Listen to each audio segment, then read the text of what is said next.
to develop the United Nations and the true multilateralism principles and the system.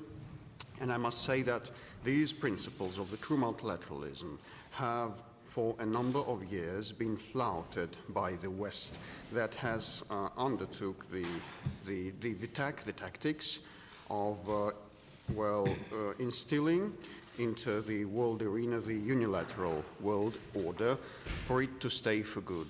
Подлинная многосторонность, конечно же, должна базироваться на уставе ООН, в котором закреплен принцип суверенного равенства государств. Well, definitely the true multilateralism should be underpinned by the principles of the UN Charter and most importantly the principle enshrined in it, which is the sovereign equality of nations.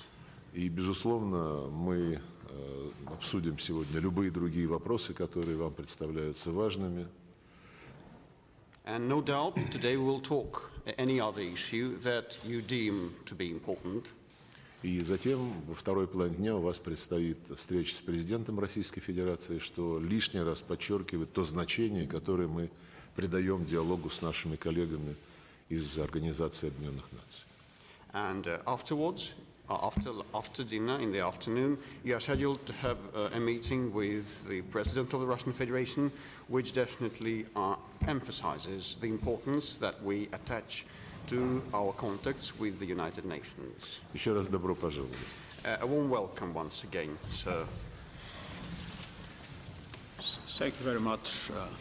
I am, as you know, a very committed multilateralist, and a committed multilateralist based on the values of the UN Charter and international law.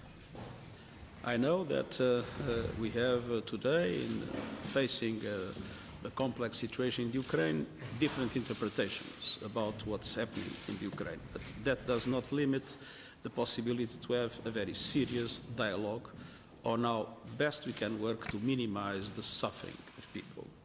On the other hand, we are extremely interested in finding ways in order to create the conditions for effective dialogue, create the conditions for a ceasefire as soon as possible, create the conditions for a peaceful solution. And in this context, we are also interested in everything that can be done to minimize the impact in different parts of the world.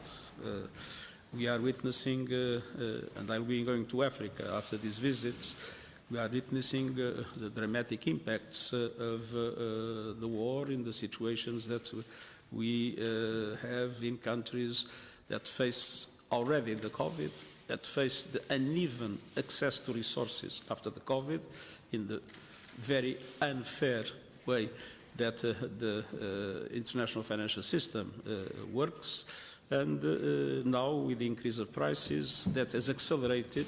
It was already happening, but has accelerated with the war. It's very important to do everything possible to support all countries around the world in relation to the food, in relation to energy, in relation to finance.